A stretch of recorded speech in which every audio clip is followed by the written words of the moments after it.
Bonjour, c'est Marc Vandamme, le président de Home Energy, et mon ami Jacques Faucon, photographe. On est tous les deux Brionnais, des anciens Brionnais.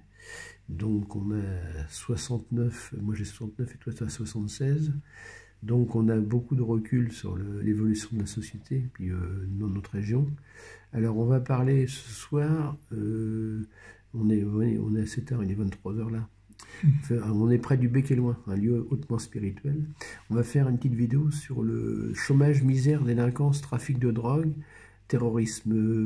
L'idée m'est venue, le sujet, c'est mon beau-père qui était prisonnier, Célestin Coinon, en son hommage, malheureusement il est décédé. Il est décédé. Ouais, il est décédé. Ouais, il y a pas mal de, il y a déjà pas mal de temps. Il y a déjà. Ouais. Et donc c'était le beau-père qui était en couple avec ma mère.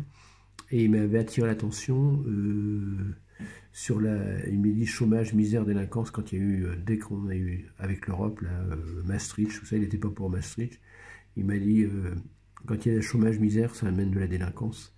Et après, moi, je me suis rendu compte, disons, après trafic de drogue et terrorisme, tout ça, c'est lié. Il me disait déjà, chômage, misère, délinquance, tout ça, c'est lié. Quand les gens n'ont pas de boulot, ils ne sont pas occupés, il y a de la merde.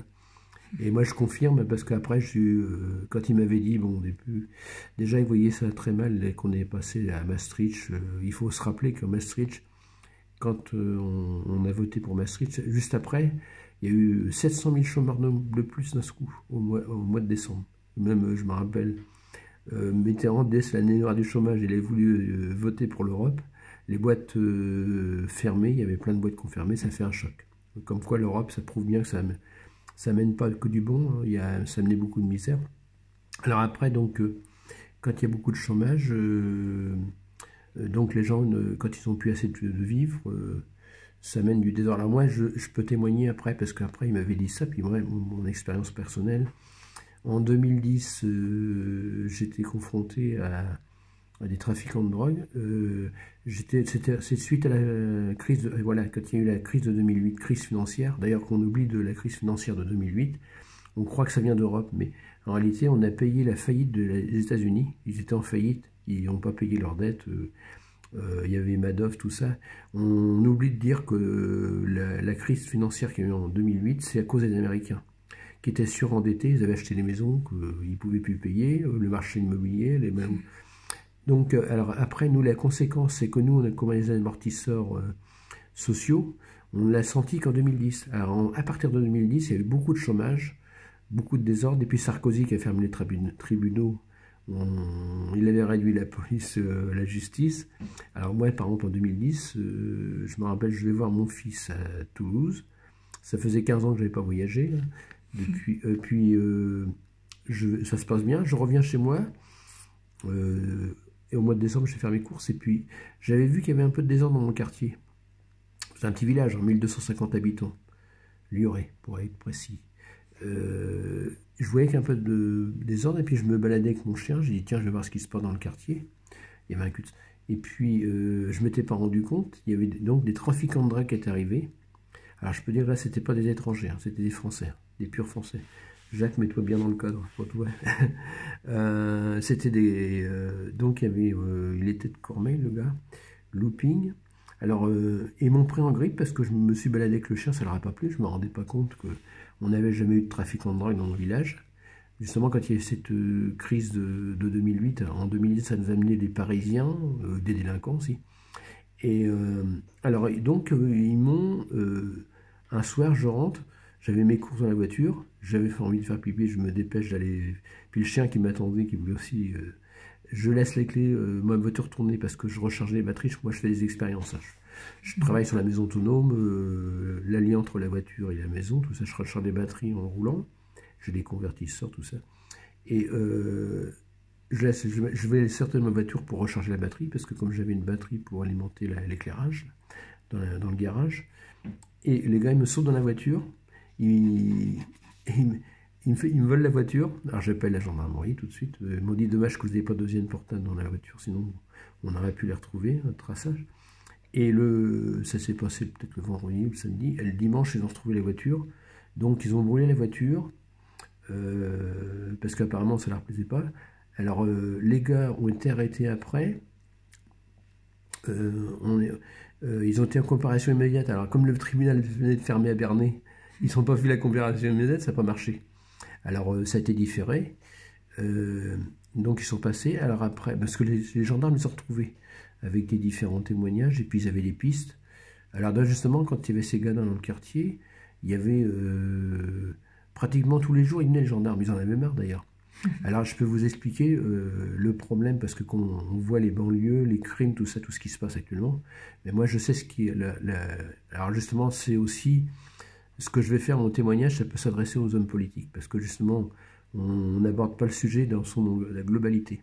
Parce que donc, on n'aime pas toujours les gendarmes, parce qu'ils vous mettent des amendes, tout ça, mais ils ont fait leur boulot dans cette affaire-là.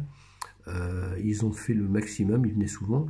Et après, c'est la justice. Déjà, la justice n'était pas présente, le tribunal fermé, comparution immédiate qui n'a pas lieu. Après, les gars sont condamnés à 6 mois et 1 an de prison. Alors, ils étaient plusieurs. Hein. Il y en avait un principal et puis des auxiliaires, on va dire. Simplement une famille. Hein. C'était simplement dans le lotissement. Une maison, ça menait plein des gens qui venaient d'Évreux, des règlements de compte à coups de sabre. Il y avait un bordel pas possible. Hein. Alors après, donc il y a un garagiste qui me prévient, de toute façon ils veulent te faire la peau, parce que comment les arrêter? Mais ils ont fait la moitié des peines, ils étaient condamnés à 6 mois, 1 an, la justice les a relâchés plus tôt. Et après, ils me harcelaient, ils me balançaient des trucs dans mon jardin, j'avais même peur qu'ils rentrent chez moi, hein. Et une fois ils sont venus autour de ma maison, j'étais à 4 ou 5, heureusement j'avais une pelle, j'étais en train de péter de la neige, donc ils ont vu qu'avec la pelle je pouvais me défendre, donc ils n'ont pas insisté. Et ils n'ont pas arrêté de m'emmerder. Alors, j'étais voir à Bernay après, j'ai dit, bon, je suis harcelé, c'est quand même vachement, ouais, je me sens en insécurité. Il m'a dit, le gendarme, il me dit, c'est encore avant qu'il y ait la police, avant qu'il y ait la gendarmerie, c'est encore la police. Il me dit, vous écrivez au procureur, vous dites que vous êtes harcelé. Alors, justement, ce qui s'est passé dans cette histoire-là, bon, la justice était moyen, mais les 2 autres acteurs qui n'ont pas fait leur boulot, la mairie, j'ai écrit à la mairie, ils n'ont pas bougé, et puis le bailleur social, ça a duré 9 mois. Que les gens avaient peur dans mon village. Il faut dire que les gens n'osaient plus sortir le soir. Les magasins avaient leurs guirlandes arrachées. Ils arrachaient les panneaux de circuits touristiques. Ils arrachaient les boîtes aux lettres. Ils voulaient faire leur loi comme un gendarme. Ils veulent instituer leur loi dans le village.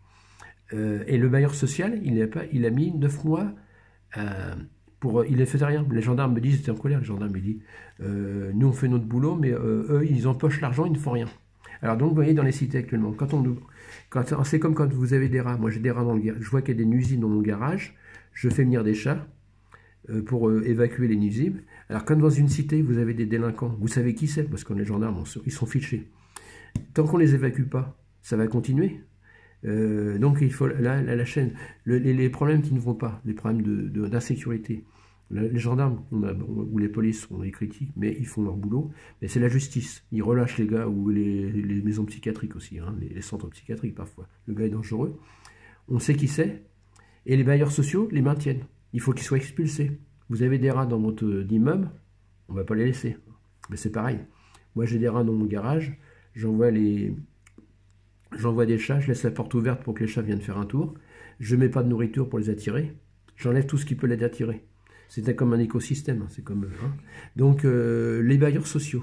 Voilà, quand il y a des problèmes dans les cités, on sait qui c'est. Ben, il faut les enlever, les gens. Il faut les évacuer. Si on les maintient, on sait qui c'est, parce que je suis sûr que Alain Boer et puis Xavier Refer, 2 criminologues, ils en parlent aussi. Ils savent très bien. Alors, on envoie comme ça les CRS, la police. Là, j'ai un ami à Rennes qui m'a expliqué, je vais aller le voir. Il est dans un quartier où il y a vraiment beaucoup de bazar, il y a beaucoup d'étrangers, il y a du trafic de drogue, tout ça. Il est vraiment en insécurité. Et à Rennes, je pense, il se posait la question, remets-toi bien dans le cadre.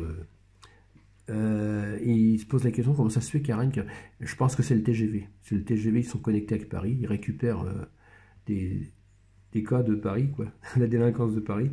Et puis ça va vite le TGV. Hein. Ouais, le TGV 2 heures, 2 heures terrain.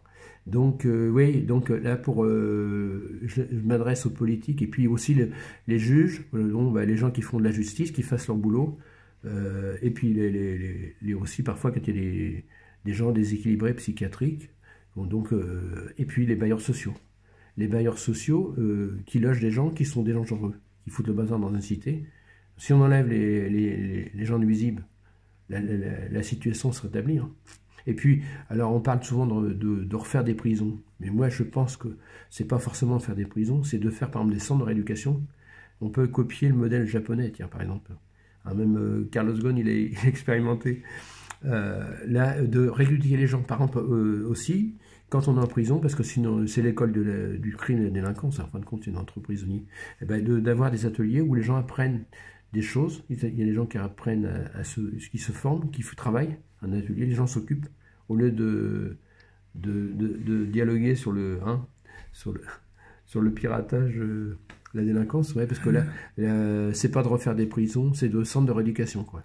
Et puis, on peut travailler des chantiers, quoi. Les gens, justement, on leur donne une chance de se former, de se rééduquer. Et puis, il y a la prévention aussi, pour éviter d'avoir des... Alors, c'est pareil, donc, je rejoins les idées de mon beau-père, quand il disait qu'il y a beaucoup de chômage, quand les gens sont au chômage, chômage, misère, délinquance, tout ça, ça amène, on voit bien dans tous les pays, par exemple d'Amérique du Sud, où il y a des problèmes d'emploi, aussi quand il n'y a pas de protection sociale. Quand les gens sont au chômage, ils n'ont pas d'argent pour vivre, ils n'ont pas un système de protection, tout ça, ça amène du désordre, quoi. Donc, et puis là, en France, alors il faudrait que tous ceux qui sont dans la justice, ils commencent à sortir de l'idéologie, qu'ils fassent leur boulot, quoi. Parce que c'est ça, on est dans l'abandon donc voilà, la justice, les hôpitaux psychiatriques, parce que quand il y a des gens quand même dangereux, parfois des gens qui ont 27 condamnations qui sont en circulation, hein, ça devient grave, et puis qu'il fait un assassinat, on s'étonne qu'il y a quelqu'un qui est tué. Et puis aussi dans par exemple les crimes, parfois quand il y a des gens qui sont gorgés, vous avez qu'à remarquer, souvent c'est pas des Français qui vont égorger quelqu'un, c'est justement d'autres cultures, parce que dans la culture française, on file des coups de poing aux gens. Moi j'ai vécu avec j'étais chez Renault, quand j'ai commencé ma carrière professionnelle, j'ai travaillé chez Renault, j'étais à un foyer sénégalais. Les Sénégalais, ils travaillaient chez Renault, on avait 200 Sénégalais, puis 20 Français. Alors par contre les Français, foutaient le bordel, il faut reconnaître, hein, les Français, mais par contre quand il y avait des bagarres, c'était à coups de poing. Bon, souvent ils se saoulaient, ils faisaient plus de bordel de 20 Français que de 200 Sénégalais, parce qu'ils vivaient un peu en clan, et puis ils mangeaient ensemble. Alors, par contre, quand les Sénégalais ils se battent, ils sortent le couteau. Il y a un gars qui m'expliquait, parce qu'ils sont habitués à se battre au couteau. Tu vois. En France, on va régler l'affaire à coups de poing. Donc c'est ça, ça prouve bien. Alors par exemple, c'est pareil, il y a quelques mois, il y a eu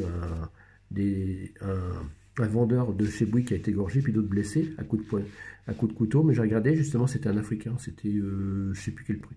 Justement, c'est pas dans les mœurs français d'attaquer quelqu'un avec un couteau. Il faut bien voir que c'est le problème de l'immigration aussi. Des gens qui sont dangereux, puis qu'ils vont régler leur compte à coups de couteau, d'armes blanches. Hein. Donc voilà, si on veut vraiment prendre les choses en main, puis alors il y a aussi, c'est pareil aussi au niveau de l'islamisme, l'extrémisme. Il faudrait que les musulmans modérés, ils connaissent leur culture, les gens de leur religion, qu'ils fassent aussi, qu'ils participent. Ils ne participent pas, les gens, ils sont passifs, parce que c'est des gens de leur religion qui foutent, des extrémistes qui foutent le bazar. Il faut qu'ils participent à faire du ménage, quoi. Parce que moi je considère qu'il y a les islamistes extrémistes, mais les islamistes, les musulmans modérés, les musulmans, on va dire les musulmans extrémistes et puis les musulmans modérés, ils ont une responsabilité, ils sont dans la passivité. Ils connaissent les gens de leur culture, de leur religion, donc ils doivent participer pour rétablir l'ordre. Alors c'est pareil aussi, là, récemment, on voit les Américains qui ont quitté l'Afghanistan. Donc là, c'était l'école de Ben Laden. C'est là que Ben Laden il a formé les djihadistes. Et puis en plus, il ne faut pas oublier que l'Arabie Saoudite, c'est là on a formé des extrémistes, des djihadistes. L'Arabie Saoudite, on devrait les sanctionner. On sanctionne parfois la Russie pour des conneries. On ferait bien de sanctionner ceux qui fabriquent des djihadistes, quoi. Parce que les djihadistes, Ben Laden, c'est un Saoudien. Ceux qui ont fait l'attentat du 11 septembre, il n'y avait qu'un Saoudien. Il y avait un architecte, même des gens. Donc les Saoudiens ne sont pas clairs, là, tout ça. Il faudrait que la France fasse une pression sur ces pays-là. Tous les pays qui soutiennent les djihadistes, qui ont des religions extrémistes, au lieu de sanctionner les Russes. Et puis par exemple, là on veut beaucoup travailler à Sarkozy avec le printemps arabe, tout ça. Paris méditerranéen, mais on serait mieux. Il tantôt, lui, ça. Ouais, ouais. Non. Ouais. Donc on fera mieux de travailler avec les Russes. On fait des sanctions contre la Russie, c'est pas la Russie qui nous menace. Là, ils font même, peut-être on critique Poutine, mais il y a de l'ordre, il y a de la fermeté. Parce que en réalité, la culture russe, c'est une religion orthodoxe, c'est proche de la religion catholique. C'est pas une religion musulmane. On devrait se tourner beaucoup plus pour la Russie.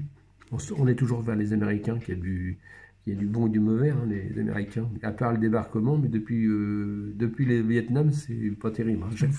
Partout où ils vont quelque part, il y a le désordre. Hein. Après, il y a des djihadistes qui poussent. ils entretiennent... Là, comme là, c'est inquiétant, ils sont partis d'Afghanistan. Alors c'est pareil, Afghanistan, c'est un pays pauvre. Il aurait fallu...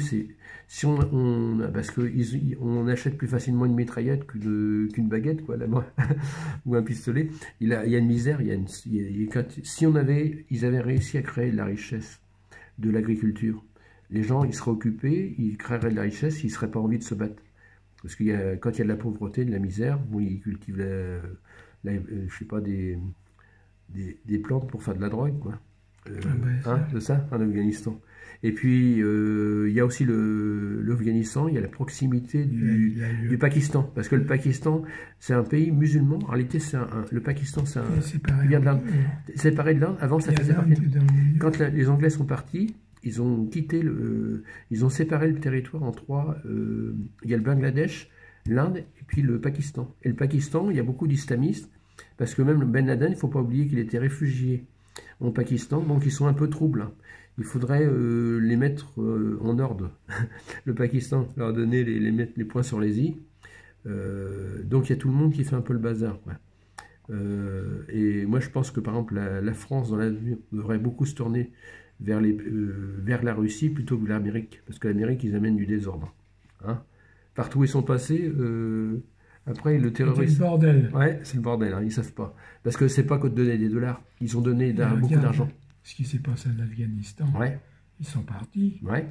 Puis maintenant, ouais, parce que c'est inquiétant parce que là on régresse. Là, on va avoir un gouvernement qui revient au Moyen-Âge. Ils vont couper la main du voleur, la charia.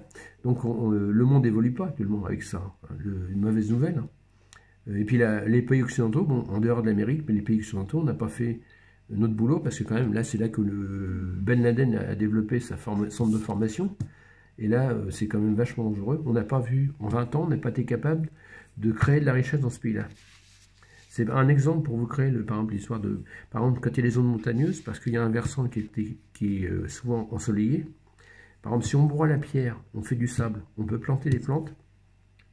Par exemple, c'est pareil, le Sahara, c'est un truc invivable, mais l'Algérie, le Maroc et puis tous les pays africains, il y a un chercheur, Jean-Pierre Petit, je vous conseille, il a dit, bon, bah, le Sahara, il n'y a rien, mais on pompe de l'eau et on crée des centrales solaires, on peut alimenter la planète en énergie. Il y a des endroits du globe où il y a des richesses, mais par exemple, il faut qu'il y ait des gens, des Occidentaux qui ont les connaissances, le savoir, les moyens financiers, qui aident ces pays à se développer, au lieu de faire la guerre, parce qu'on dépense de l'argent énorme dans l'armement, et puis alors ça pourrait être pour créer de la richesse. Alors on critique parfois les Japonais, les Chinois, mais les Chinois sont plus quand même dans l'aspect économique, quoi, hein. Ils sont plus dans l'aspect business. Ils ne sont pas là pour faire la guerre comme les Américains. Ils ont quand même une armée assez importante, mais ils sont quand même, ils essayent de faire... C'est pas des... Non, c'est pas des guerriers. C'est pas des... Hein? C'est pas des... enfants de cœur. Hein? Non, c'est pas non plus... c'est pas non plus... il n'y a aucun pays qui est net, hein, tout de même. Mais regarde, on dit Daesh, tout ça, les coupeurs de tête, là, mais il y a 200 ans, en France, on coupait les têtes des uns. C'était Daesh, quoi. Parce qu'il faut revenir... D'ailleurs, c'est pour ça qu'on a tendance à soutenir les terroristes, parfois. Des gouvernements révolutionnaires, parce que nous-mêmes, on est un passé un peu trouble. Hein? On a quand même passé de 200 ans. Louis XVI et puis ouais, c'est ça. Ouais, parce que c'était quand même... guillotine. Il y avait le régime de la terreur. On imagine, quand on... Remets-toi bien devant la caméra. Quand on a... Dis donc, les gens vivaient à cette époque-là de la terreur, que du jour au lendemain, on pouvait te couper la tête. C'était quand même sanglant. Même les Anglais, Ah, c'est parce que je reçois un petit message, alors pouf, ça bip. C'était sanglant, les Anglais ils ont dit, ils sont passés à la démocratie sans faire couler le sang. Pareil, en France, il y a un truc qu'on oublie, c'est que il y avait des protestants et des catholiques, et à un moment, les catholiques ont tué, à la Saint-Barthélemy, on a tué tous les protestants. C'est ça qui fait qu'on a... On a essayé de les tuer tous. Ouais, mais il y en a peut-être qui sont escapés. Alors c'est ça qui a fait qu'on a basculé dans la religion un peu catholique extrémiste, quoi, parce que c'est pas toujours non plus génial non plus, hein, à l'époque. Hein, si on ramène ça à l'époque il y a 200 ans, hein, c'était pas glorieux. Hein. Puis au Moyen-Âge, quoi.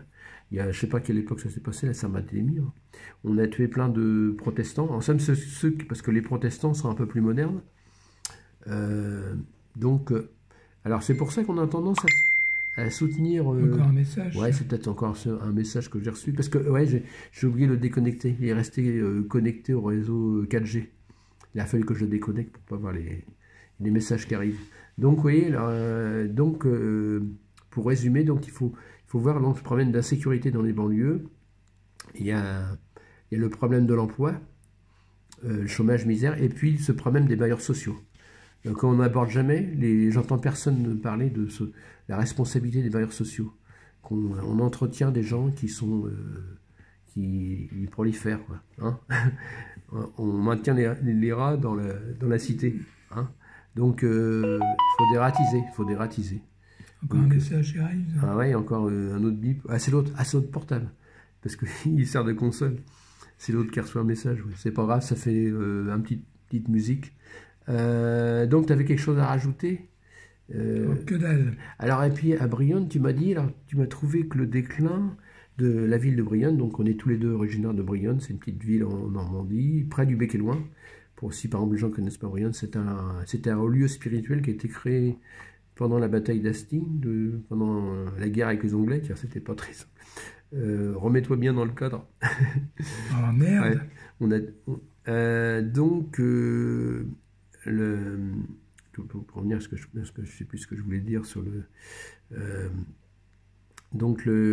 alors c'est pour ça, ouais, la ville de Brionne, c'est quand même, on était proche d'un centre spirituel où on a formé des évêques, tout ça. À l'époque du Moyen-Âge, c'était quand même un haut lieu de spiritualité. Et c'est pour ça quand même qu'il y a des restes. Il y a des restes de... c'est une ville intéressante. D'ailleurs, c'était raccordé. À l'époque, il y a eu le train. À l'époque de la Révolution industrielle, il y avait une connexion entre Évreux et Honfleur qui passait par Brionne. Pas par Brionne, par le Bec-et-Loing. Il y avait un train. Oui. Ils ont merdé. Peut-être qu'un jour, ils en remettront. Peut-être qu'ils remettront le train. La ligne de chemin de fer. Ouais, la voie verte, maintenant, on l'appelle la voie verte. Ouais. Ils ont fait une voie pour circuler en vélo, à pied, mais c'était une ancienne voie ferrée. Alors, elle va jusqu'à... en bon état, ouais. Jusqu'à la sortie de Pototo. Ouais, donc à Brionne, ouais, c'est ça. Donc on revient, on s'était égaré un peu. À Brionne, tu as constaté le déclin dès qu'on a eu un maire communiste ou socialiste, je sais pas, Bevin, ouais, département qui a eu Bevin. Ouais, c'était dans les années combien? Tu te souviens, non? 70 Avant, c'était une ville de droite. Ah ouais, c'était droite. Oui, et puis il y avait donc 5 usines. C'était donc une ville très industrielle. Il y avait des usines qui marchaient avec le cours d'eau. Oui, il y avait... de la porte. L'usine de coton. Il y avait des usines de filature et des usines de coton. Ouais. Il y avait une industrie textile et puis de tout ce qui était lié au coton. Ouais. Parce que les usines de la porte. J'ai appris ça, je ne savais pas, c'est que apparemment qu'il y avait beaucoup d'usines de coton dans la vallée de l'Arille, parce que c'est pareil à Manchester, c'était une ville très industrielle et textile. Il faut de l'humidité pour travailler le coton, pour pas qu'il pète quand on fait de la filature. Il faut un climat humide, tu vois, et puis il y avait de l'énergie hydraulique, alors parce qu'il y avait beaucoup le cours d'eau, il y avait un débit assez important, donc il y avait des machines, avant qu'il y ait les machines à vapeur, tout ça, nous c'était la houille blanche, ouais. Oui, on a entraîné les machines avec... Et là, donc c'est une vallée industrielle, il y avait beaucoup d'usines de textiles, filature, pas tellement tissage, c'était plutôt faire du coton hydrophile, tout ce qui est lié au coton. Tissage, c'était à Elbeuf. Ouais, Tissage c'était Elbeuf, c'est ce que j'ai pensé. Ah, c'est pareil, il y a eu un déclin. Elbeuf, c'est une ville près d'Ormont. Quand il y a eu le textile, voilà, c'est ça. Ils ont perdu tous leurs emplois textiles. Il y a eu un manque de conversion. C'est ce qu'on n'a pas su se convertir à autre chose, quoi. Alors, je n'ai pas trouvé la réponse pour l'instant. Elbeuf, où sont partis les industries textiles de tissage? Où est-ce qu'ils sont partis? Ils sont peut-être partis à l'étranger, quoi. Ils ont dû partir à l'étranger, ça se trouve. Ou fermés complètement. On fait toujours des vêtements, donc il faut bien qu'on les fabrique quelque part. Donc, voilà. Alors, remets-toi bien dans le cadre pour qu'on nous... Donc, alors justement, j'ai rencontré... Aujourd'hui, j'étais voir des commerçants à Brionne, dans ma ville natale. J'ai vu qu'ils m'ont dit, tiens, j'ai parlé avec des commerçants, alors parce que j'ai dit son ancien Britonnais, puis je connaissais les commerces, Péco, m'a dit, vous connaissez beaucoup de choses sur Brionne? Ouais, j'ai dit, mes parents habitaient ici, ma mère était couturière, mon père cordonnier, donc je connais pas mal de trucs. Puis Jacques Faucon, il connaît encore plus de choses que moi, parce que lui, il a vécu toute sa carrière professionnelle, il était photographe à Brionne, donc il a vu toute la population de Brionne, il a vu tous les cas. Et mon père était photographe. Ouais. Donc, et puis toi, tu as été... à partir de quelle année tu as été photographe, quoi? Tu as travaillé 70, non? J'avais 19 ans. 19 ans. Alors, avant de partir au service militaire. Donc les gens, les commerçants m'ont dit ça serait intéressant qu'avec les médiathèques, vous puissiez organiser un truc, vous parler de tout le passé de Brionne, puisque vous connaissez bien. Alors là, justement, Jacques, il connaît encore plus de trucs que moi, puis d'autres personnes. Puis aussi, comme c'est une vallée qui a eu un déclin industriel, moi, ça m'intéresse de savoir à quel moment ça a commencé.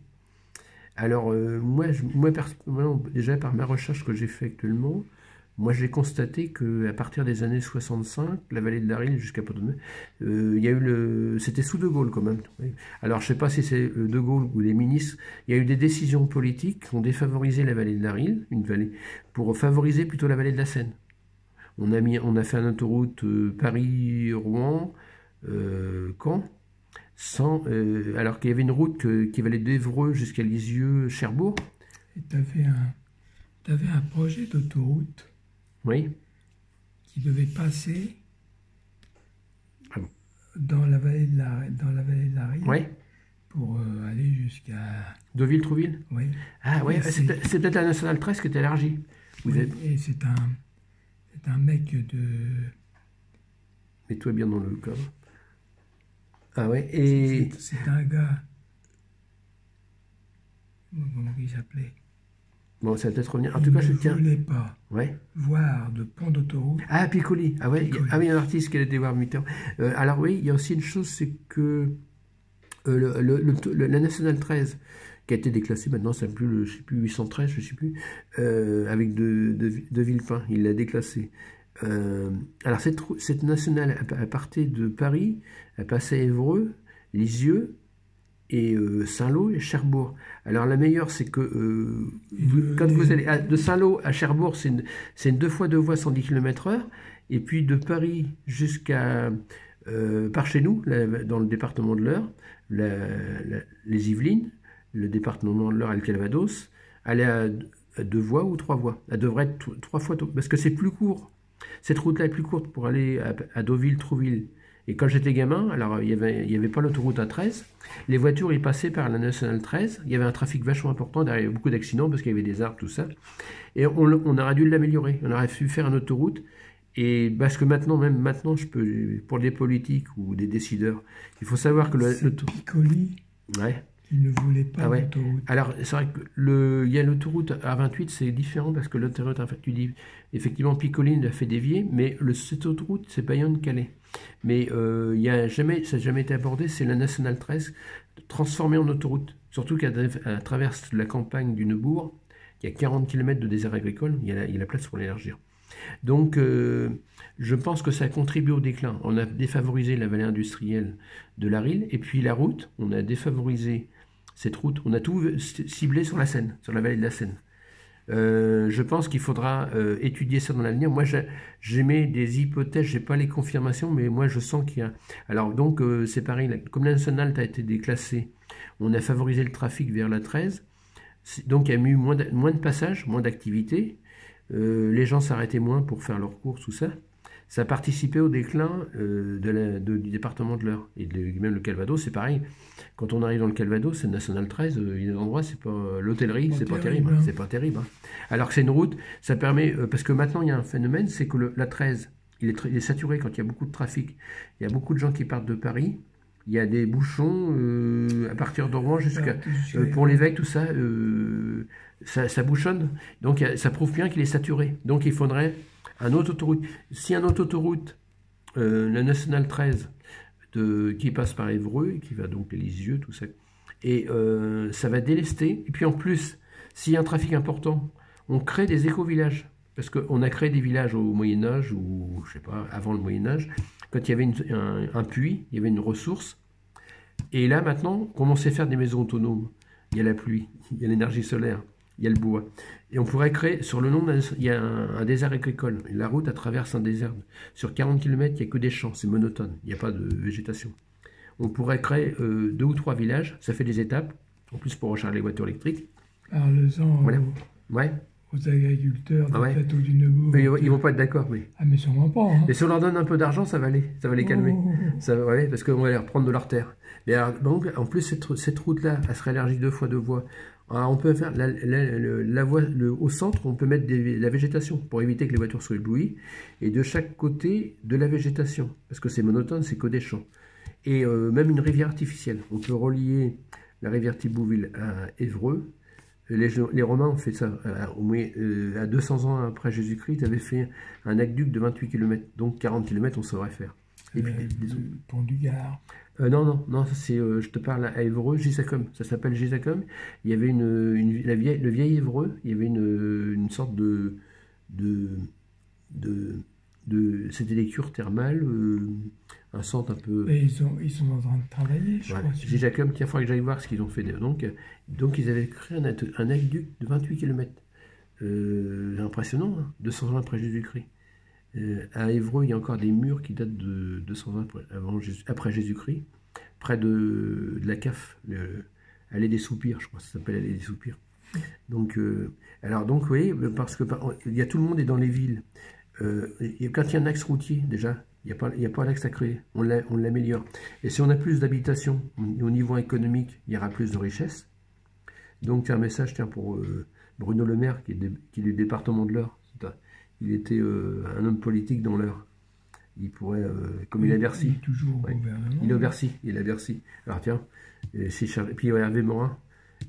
Parce que moi je constate ils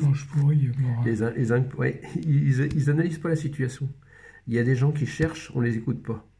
Des gens comme moi, on analyse, on cherche la panne. Parce que la France est en panne actuellement. La France, et puis, non, on est en panne. Il faut trouver la panne et puis réparer. On n'est pas là de la trouver. Hein. Justement, c'est pas forcément des hommes politiques qui ont la solution. C'est des gens qui cherchent. Et puis des chercheurs qui ne sont pas idéologiques, qui ne sont pas pris par la religion ou la politique, quoi. Qui sont à l'état pur. Des chercheurs à l'état pur, qui ne sont pas pris par le dogme ou l'idéologie. Donc, remets-toi bien devant l'écran.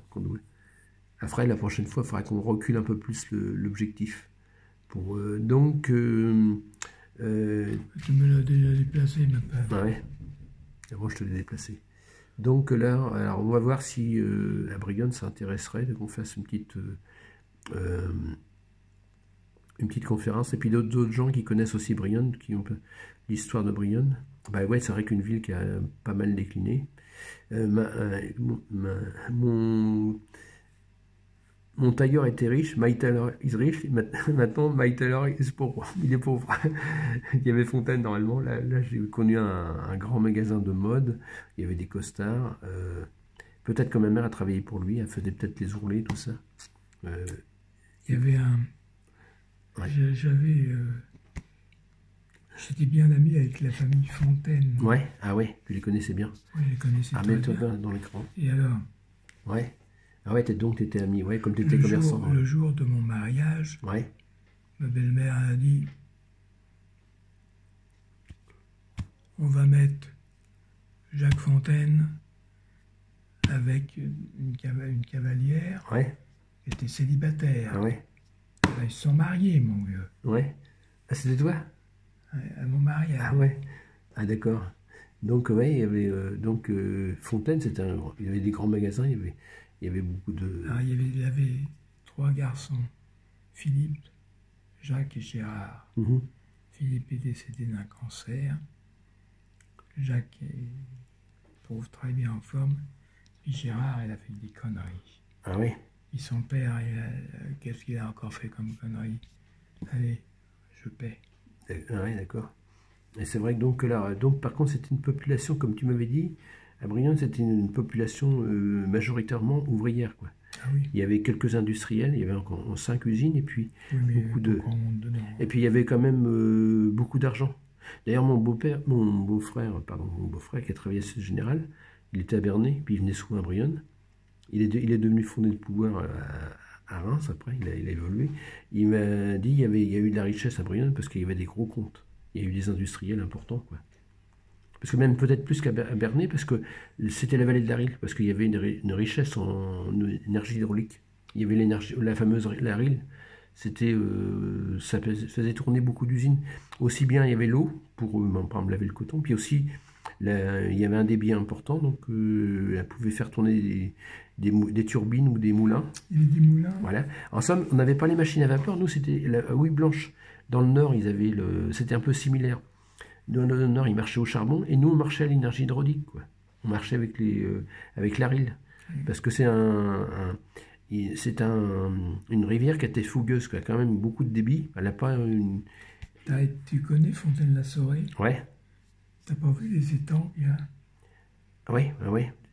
Tu sais ce qu'il y avait? Ouais, c'était des ballastières, ils extrayaient du caillou. Ils extrayaient du caillou pour faire l'autoroute. Ah oui, d'ailleurs, c'est marrant, donc la vallée de l'Arille, je me suis rendu compte de ça, c'est que c'est une région, il y a beaucoup de galets quand on creuse. La mer, donc, à une époque, il y a dû y avoir la mer, il y a des galets. Et puis, alors, les galets, les broyaient pour faire du gravillon. Il y avait Le Foll, l'entreprise Le Foll. Donc, dans le sous-sol, dès qu'on creuse dans les herbages, d'ailleurs, c'est ça qui explique. L'eau remonte. C'est pour ça que l'eau remonte, parce que comme c'est en forme, c'est poreux. Comme c'est des galets. L'eau passe à travers les galets, elle remonte d'un endroit à l'autre, ça fait un feu siphon, quoi. Donc, mets-toi bien dans l'écran pour finir. On a merde. 37. Donc, on a fait un petit peu le tour, vous voyez. Donc, on s'est un petit peu écarté. Donc, revenir au chômage, misère, délinquance, trafic de drogue, terrorisme. Donc, alors, par exemple aussi, à l'époque actuelle, ce qui peut être fait, c'est maintenant par rapport au développement durable. Comme la vallée de l'Arille, il y a l'énergie hydraulique, parce qu'on a cassé les barrages pour laisser passer le poisson, mais c'est un peu idiot. Il y a de la forêt. Donc on a fait des passes à Saumon. Ouais. Et on a détruit, il y a de la forêt, il y a des richesses en biomasse. Il y a de l'argile et du calcaire, on peut faire de la chaux. Il y a des ressources, il y a de la richesse en réalité.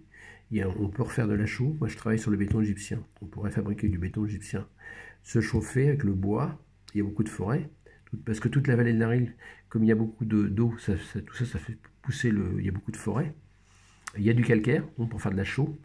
Il y a tout ce qu'il faut il y a l'énergie hydraulique. Là, on a cassé beaucoup de barrages, mais il y a des mégawatts à récupérer. Donc, j'espère qu'à un moment donné, on va sortir de penser qu'aux poissons, il faut penser aux habitants de la vallée de l'Arille, quoi. On peut concilier les deux, parce qu'en réalité, quand il y a un barrage, ça oxygène l'eau, ça attire le poisson, parce que si on supprime le barrage, hein, alors justement, d'ailleurs, il y en a un que j'ai dans le collimateur, c'est Courel, je l'appelle le casseur de barrage, parce qu'il nous casse les barrages pour faire passer les poissons. C'est un écologiste extrémiste. Il est dans les poissons, mais je l'ai écrit en 2015. Monsieur le maire de Saint-Philbert. Ouais, Saint-Philbert. Il m'a même pas répondu pour m'aider. Il sait que j'ai des difficultés avec mon bailleur social et puis tout ça. En 2015, il m'a même pas répondu. Donc, parce que c'est de chasse, pêche et tradition. Mais il n'y a pas que ça. Il n'y a pas que la chasse et la pêche. Il faut s'occuper aussi du mode de vie et puis de créer de la richesse, quoi. Hein, parce à Brionne, il y avait plusieurs centrales hydroélectriques, on les a abandonnées. Il y avait 5 usines à Brionne. Ouais. Et puis je crois qu'ils avaient tous une turbine. Parce alors, il y avait Compin, il avait 2250 kW. Il y avait certainement Potier de la Porte, l'usine de coton. Je sais qu'il y avait au moins 3-4 barrages. Ça monte à peut-être 1 gigawatt. Je suis sûr qu'on pouvait produire 1 gigawatt. C'est énorme. Hein. Et c'est 24h/24. Il y avait une usine qui fabriquait de l'électricité. Ouais. Et là, je suis sûr que... Ah ouais, puis il y a aussi une usine à gaz. On fabriquait du gaz à partir du charbon. Et là, je suis sûr que... On a de quoi alimenter. Alors, ce qui est intéressant aussi, l'énergie hydraulique, comme là sur la RIL, c'est que ça marche 24h/24. C'est pas comme les éoliennes. Ça produit tout le temps. Et puis il n'y a pas de marée là. Hein. Non. Non. Et puis alors, donc, mon idée, c'est par exemple si à la rivière Thibouville, on pompait l'eau, on remonte l'eau, c'est 70 mètres de déviation entre le plateau. La rivière Thibouville et le plateau du Neubourg, on peut stocker l'eau en hauteur pour éviter les inondations, puis quand on brasse. Et là, j'en ai parlé avec un ami, Alain Boudon, qui est un peu géologue, quoi, écologiste et géologue, mais écologiste positif, parce qu'il y a les écologistes négatifs, et ça serait possible. Ça, je l'expliquerai dans une autre vidéo. Je fais une petite parenthèse là pour... Donc, il y aurait des possibles. Alors, mets-toi, pour finir la vidéo, mets-toi bien... Ah, j'ai ma gueule qui est dedans, là. Alors, parfois, il y en a qui me diront, il y a des vidéos qui sont longues. Après, je peux en faire une plus courte, parce que parfois, le soir, à la place de regarder un film, vous pouvez regarder une petite vidéo, comme ça, de 40 minutes. Et alors, je vous conseille aussi d'aller voir Jean-Pierre Petit. C'est un chercheur qui habite dans le sud de la France, là. Et qui, justement... C'est pas celui qui a les grands cheveux, non? Ouais, grisonnant, mais il n'est pas tout jeune maintenant. Il a travaillé sur le magnéto-hydrodynamique pour déplacer un système de propulsion. Il s'est intéressé aux objets volants non identifiés, puis c'est un physicien. Et puis justement, sur le Sahara, c'est lui qui m'a interpellé sur le Sahara. L'énergie qu'on pourrait récupérer là-bas. Au Sahara, c'est énorme. L'énergie solaire, on parle d'énergie solaire, mais... Ah bah il y en a. Bon. Ouais. Alors justement, parfois, le problème de l'énergie, vous voyez, là, il y a une zone comme le Sahara, il y a une énergie énorme, on peut pomper de l'eau de la mer, on chauffe de l'eau, on fait tourner les turbines, on peut produire une quantité d'énergie. Mais là, il faut que tout le monde se rende compte que c'est possible. Alors lui, seulement, s'il parlait alternative au nucléaire, bah, d'aller chercher l'énergie où il y en a. C'est pas toujours pareil, c'est pas toujours au même endroit. Et ça, c'est une stratégie un peu mondiale, quoi. Et peut-être ça refroidirait le Sahara aussi. C'était 42 minutes. 42 minutes, ça refroidirait le Sahara. Ouais. Ça refroidirait un peu le Sahara et ça éviterait peut-être qu'on ait trop de mauvais temps. Bon, alors donc on va arrêter là. Donc c'est pas mal. Donc c'était le thème de départ, c'était l'insécurité. Puis donc automatiquement. C'est qu'on est parti. Là. On est parti. Ben, on s'est intéressé à l'aspect économique parce que s'il y a de l'insécurité, c'est qu'il y a un problème économique, quoi. Comment recréer de la richesse. Alors j'ai fait une vidéo. Recréer de la richesse en France et dans le monde. J'explique quelques idées. Je fais ça à Jean-Pierre Petit. Après, si je peux faire des vidéos un petit peu plus courtes. Bon, là, on a étalé parfois, mais c'est la première qu'on fait sur l'insécurité. Chômage, misère, délinquance, trafic de drogue. On espère que des gens qui ont les commandes, les manettes... Le trafic de drogue, c'est... Ouais. C'est vraiment un gros problème. Hein. Ah ouais, parce que à la fois, il vaudrait mieux peut-être que les gens qui se droguent, ils soient soignés par un médecin, suivis par un médecin, et puis parce que bon, ça détruit au niveau du cerveau, ça fait de la criminalité, tout ça. Et toi, ça t'a coûté cher, ces conneries-là? Bah ouais, alors parce que j'étais très mal indemnisé. Ah oui, ma voiture brûlait. Alors en plus, j'étais très mal indemnisé à cette époque. Quand Sarkozy il a merdé, parce que les juges, même j'étais à Rouen, on me dit ouais, ça vaut pas le coup de faire un procès. J'étais très mal défendu. D'ailleurs, tiens, une nouvelle parenthèse pour la justice. J'ai l'impression que la justice et les avocats défendent les gens, les coupables qui sont riches, mais les victimes qui sont pauvres, on n'est pas défendu. La justice, elle ne défend pas les gens pauvres qui sont victimes, quoi. Les victimes. On défend mieux le coupable. Hein. La justice, elle a un problème à revoir, ouais. C'est que... Non, voilà. je vais même Voilà. Bon, ben alors, donc on arrête là. Bon, alors, bonne soirée. On se recadre dans tu te remets dans l'écran. Bon, alors, bonne soirée et bonne nuit. C'est ceux qui regardent ça le soir. Et à bientôt. À bientôt pour une prochaine vidéo. Allez, hop.